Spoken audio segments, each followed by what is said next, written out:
ঈশ্বরদী শাহপুর ইউনিয়নের মানিকনগর গ্রামের ইমাম সর্দারের ছেলে শাহিনুজ্জামান শাহিন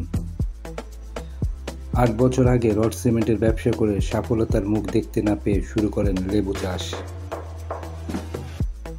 আর সেই লেবু চাষে ভাগ্য বদলেছেন কৃষক শাহিনুজ্জামান শাহিনের।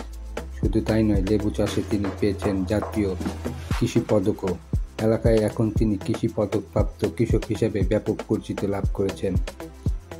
স্থানীয় অনেক কৃষক তার এই লেবু বাগান দেখতে এবং পরামর্শ নিতে আসেন শাহিনের এই লেবু বাগানে।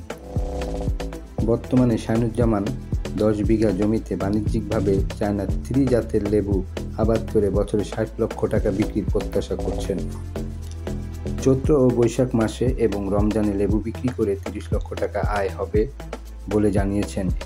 এছাড়াও বছরের আরও অবশিষ্ট 8 মাসে আরও 30 লক্ষ টাকার লেবু বিক্রি হবে বলেও সম্ভাবনা রয়েছে। শাহিনুজ্জামানের এই লেবু বাগানে প্রায় 1000 লেবু গাছ রয়েছে। প্রতিটি গাছ থেকে বছরে প্রায় 1000 লেবুর ফলন পাওয়া যাবে।